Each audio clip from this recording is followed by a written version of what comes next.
कुछ लोगों को मेरे भाषण से उनके सेंस ऑफ एंटाइटलमेंट को गहरी चोट लगी, जिसका असर हुआ कि पूरे इकोसिस्टम ने चीख पुकार मचाना शुरू कर दिया। इन्हें लगता है कि सवाल पूछने का हक सिर्फ इन्हें है, क्योंकि ये प्रिविलेज्ड है। ये वही लोग हैं जिनके पूर्वज पिछड़ों को, दलितों को, वंचितों को बुद्धू कहा करते थे। जो दूसरों को बुद्धू कहा करते थे, आज उन्हीं के घर में बुद्धुओं की भरमार है। ये वही लोग हैं जिनके पूर्वज दलितों, आदिवासियों को समानता का अधिकार न देने के बहाने बनाते थे। ये वही लोग हैं जिन्हें लगता था कि कैसे उनके सामने कोई दलित व्यक्ति कोट पैंट पहनकर खड़ा हो सकता है और संविधान लिख सकता है। बुद्धू मैं नहीं कह रहा, बुद्धू तो कांग्रेस के तत्कालीन प्रधानमंत्री श्री राजीव गांधी जी ने कहा था, वह भी सार्वजनिक रूप से सांझ को आंच किया। श्रीमान राहुल गांधी जी, पूरी कांग्रेस जमात पढ़ ले कि स्वर्गीय राजीव गांधी जी ने कहा था, आरक्षण के नाम पर बुद्धुओं को बढ़ावा नहीं देंगे। और नव भारत टाइम्स का ये लखनऊ एडिशन का 3 मार्च 1985 और बाईलाइन थी आलोक मेहता की।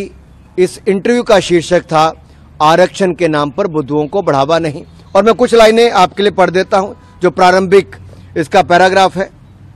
प्रधानमंत्री श्री राजीव गांधी की मान्यता है कि संविधान बनाते समय पिछड़ा वर्ग के लिए आरक्षण की जो व्यवस्था की गई, पिछले वर्षों के दौरान उसका बहुत राजनीतिकरण हो गया। इसलिए अब समय आ गया है कि इनके सारे प्रावधानों पर नए सिरे से विचार किया जाए।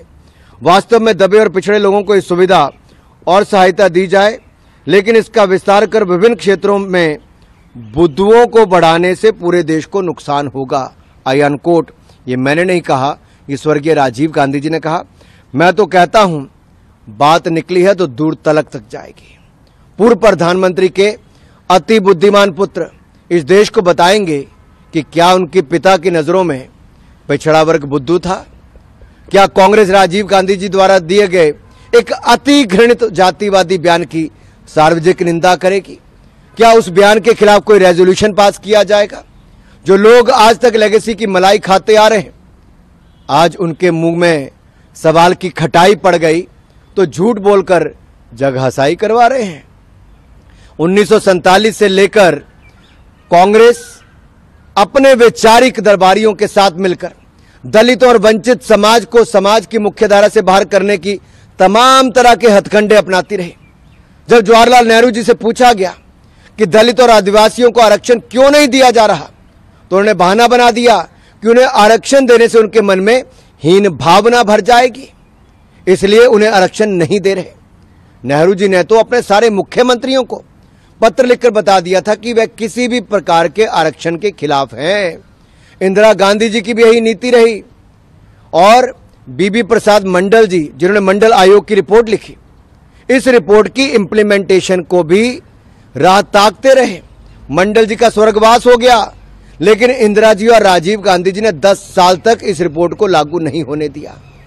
राजीव गांधी जी तो खुलेआम मंडल आयोग के रिपोर्ट को लागू करने का विरोध करते रहे। और जब काका कालेलकर की रिपोर्ट आई थी, तब भी कांग्रेस ने वर्षों तक इस रिपोर्ट को दबा कर रखा। और मुझे एक शेर याद आता है, लम्हों ने खता की, सदियों ने सजा पाई। अगर सामंती सोच वाली कांग्रेस पार्टी ने उस समय मंडल रिपोर्ट और काका कालेलकर की रिपोर्ट में कीड़ा में रोड़ा नहीं अटकाया होता, तो आज स्थिति कुछ और होती। ये जो तुम इतनी वफा दिखाते हो सनम, डर है ये कोई नई दगा तो नहीं। पूरे देश में पिछड़ा, दलित, आदिवासी समाज को राहुल गांधी जी के इरादों पर शंका है, क्योंकि ये उसी परिवार और पार्टी के सर्वे सर्वा हैं जिसने आज तक सारी जरना और मर्यादाओं को तोड़कर आरक्षण का विरोध किया। सामंती जब समाजवादी बनने का ढोंग करते हैं तो बड़े खतरनाक होते हैं। और कांग्रेस ने तो मोदी जी के बहाने पिछड़ा वर्ग को गालियां दी, अपमानित किया। ಕನ್ನಡಿಗರ ಮೆಚ್ಚಿನ ನಿಮ್ಮ ನ್ಯೂಸ್ 18 ಕನ್ನಡ ಈಗ ವಾಟ್ಸ್ಆಪ್ ನಲ್ಲಿಯೂ ಲಭ್ಯ. ಕರ್ನಾಟಕ ಮತ್ತು ದೇಶ ವಿದೇಶದ 360 ಡಿಗ್ರಿ ಸುದ್ದಿ ವಿವರವನ್ನ ನೀವು ನಿಮ್ಮ ಕೈ ಬೆರಳುಗಳಲ್ಲಿಯೇ ಪಡೆಯೋದಿಕ್ಕೆ ಈ QR ಕೋಡ್ ಅನ್ನು ಸ್ಕ್ಯಾನ್ ಮಾಡಿ. ನಮ್ಮ ಚಾನೆಲ್ ಅನ್ನು ಫಾಲೋ ಮಾಡಿ, ನೋಟಿಫಿಕೇಶನ್ ಆನ್ ಮಾಡಿ.